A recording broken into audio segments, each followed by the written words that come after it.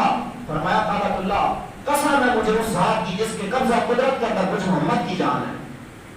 فرمایا تجھ سے بڑھ کر میرے مومن بندے کی شان زیادہ ہے،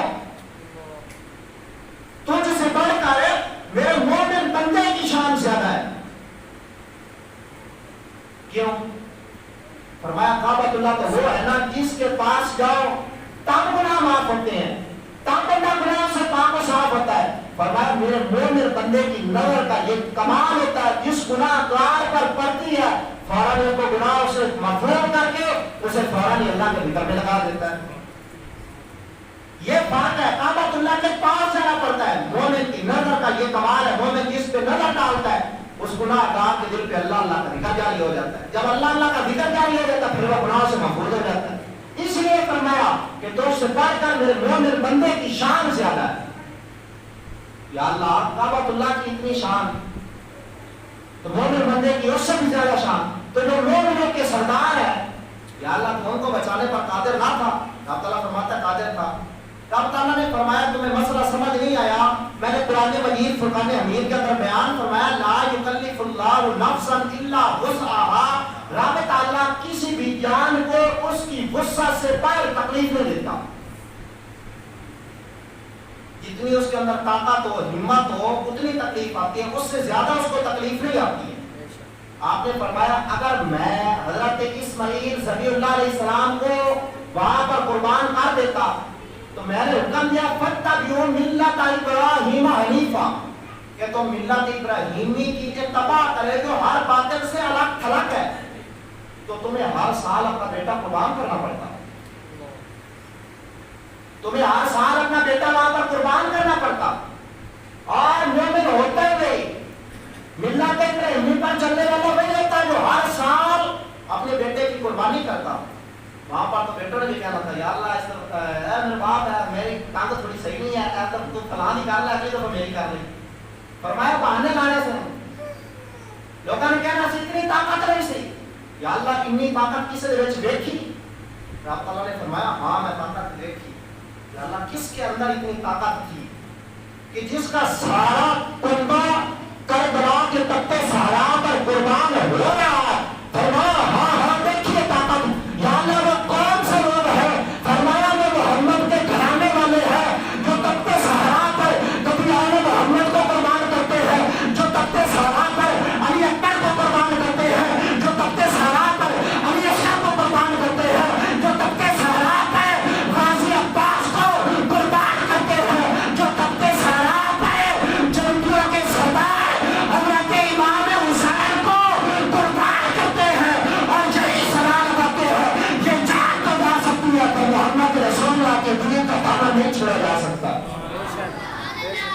یہ جان جا سکتی ہے پر محمد رسول اللہ کے دامن کو نہیں چھوڑا جا سکتا ہے۔ فرمایا اتنی اگر میں نے طاقت دیکھی ہے تو وہ صرف اور صرف محمد کے گھرانے والوں میں دیکھی ہے۔ اور پھر آگے آ جائے گی کہ یہ ڈرامہ کیسا ہے، سامنے علی اکبر بھی قربان ہو رہے ہیں، علی اصغر بھی قربان ہو رہے ہیں، اور محمد بھی قربان ہو رہے ہیں، یہ گھرانہ کتنا مقدس گھرانہ ہے۔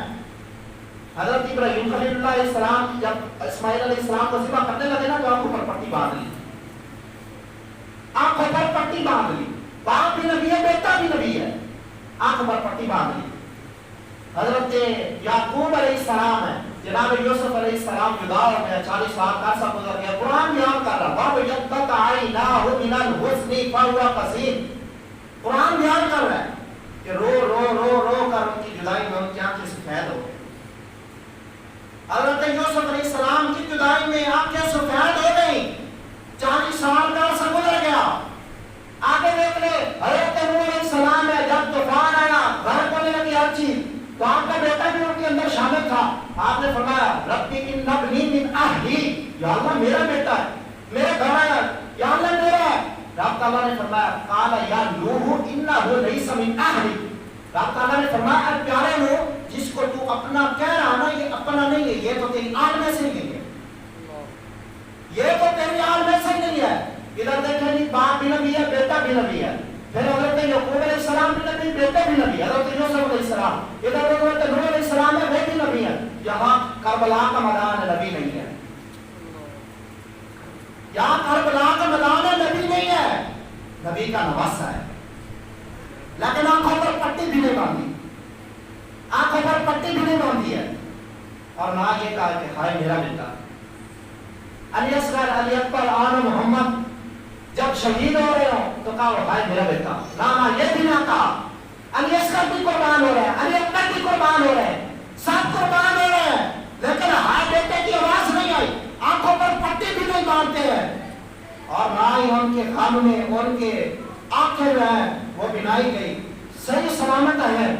اللہ تعالیٰ فرماتا ہے تم نے دیکھنا ہے صبر و قوت، ادھر کربلا کے میدان کے اندر دیکھ لو. تم نے طاقت دیکھ لی کربلا کے میدان کے اندر دیکھ لو، تم نے پاور دیکھ لی کربلا کے میدان کے اندر دیکھ لو.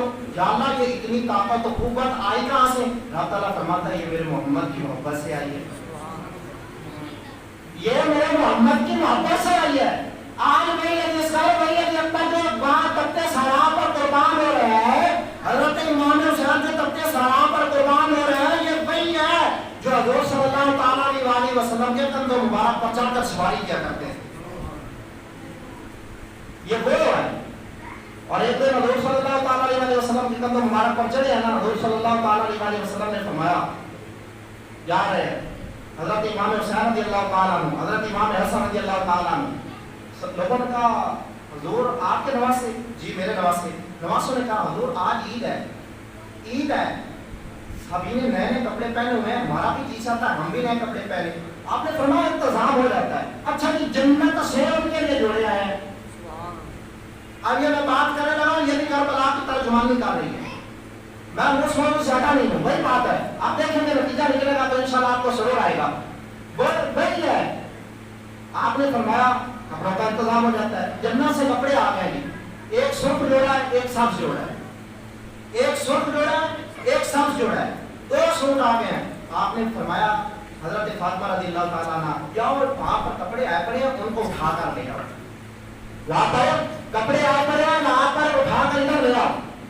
حضرت فاطمہ رضی اللہ تعالیٰ عنہ نہیں ہے، آپ واپس آ گئے. حضور نے فرمایا کپڑے نہیں ملے. یا رسول اللہ آپ جانتے نہیں ہیں میں نے آج تک کسی غیر مارا کو دیکھا نہیں ہے، وہاں پر ایک بندہ بیٹھا ہے. حضور نے فرمایا کون تھا؟ آپ فرمانے لگے یا رسول اللہ بتاؤں تو تب نہ جب میں نے دیکھا ہو، بتاؤں تو تب کون تھا جب میں نے دیکھا ہو، میں نے تو دیکھا نہیں، میں تو واپس آ گئی ہوں، غیر محرم تھا. حضور نے فرمایا وہ فرشی نہیں ورشی تھا، جس کو تو دیکھ کر آئی ہے نا وہ فرشی نہیں ہے ورشی ہے. حضور صلی اللہ تعالیٰ علیہ وسلم نے فرمایا وہ جبرائیل علیہ السلام ہے، وہ جبرائیل علیہ السلام اپنے بچوں کے لیے جنت سے جوڑے لے کر آئے ہیں. اچھا جی حضور صلی اللہ تعالیٰ علیہ وسلم کے پاس وہ جوڑے آ گئے.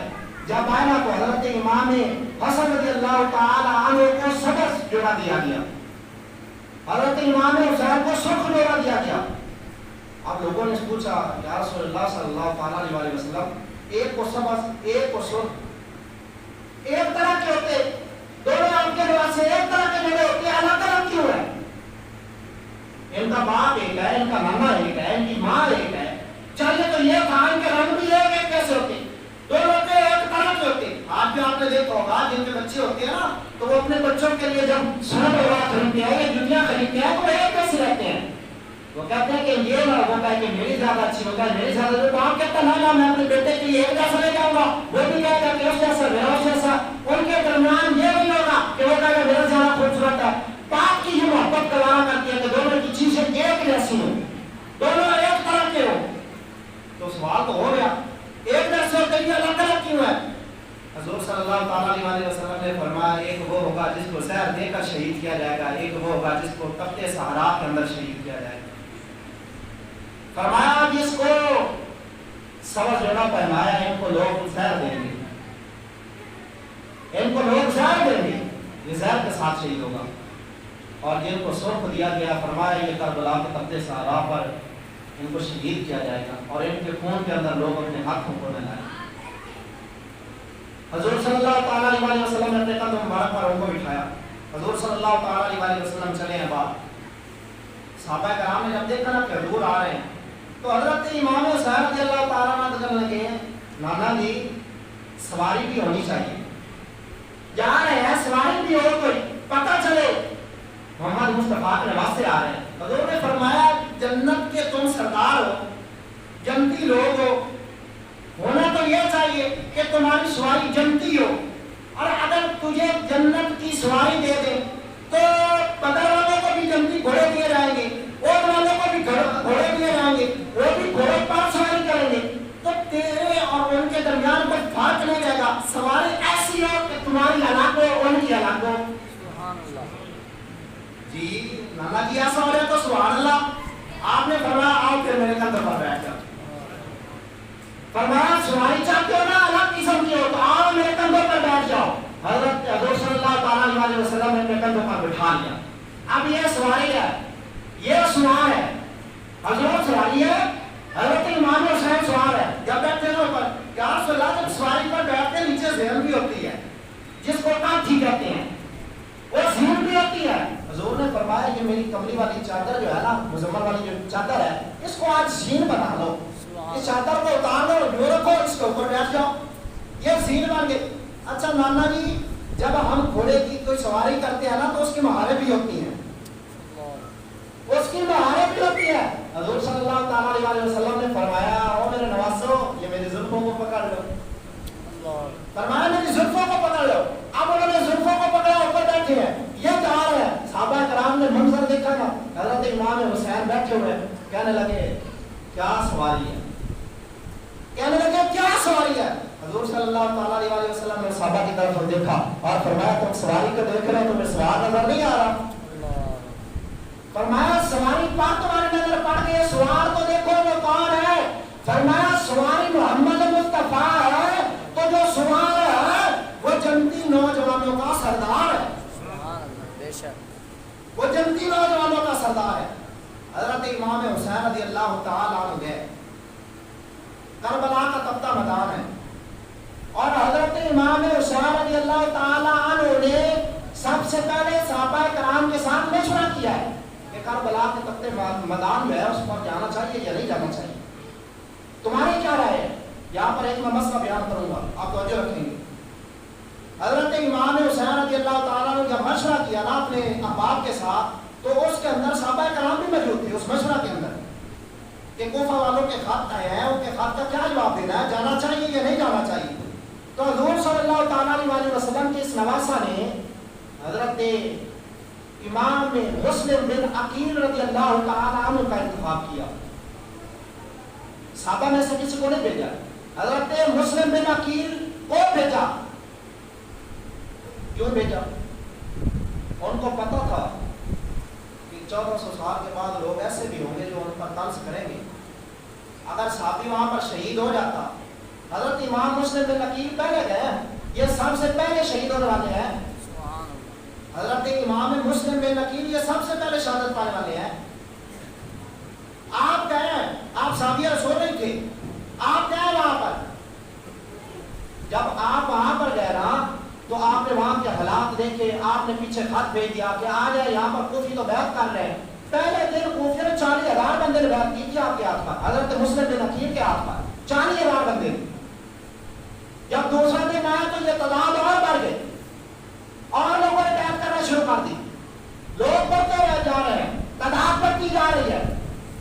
نے خط بھیج دیا امام حسین کی طرف، کیا کہا جائے یہاں پر لوگ تو آپ کے فدائی ہیں، آپ کے چاہنے والے ہیں۔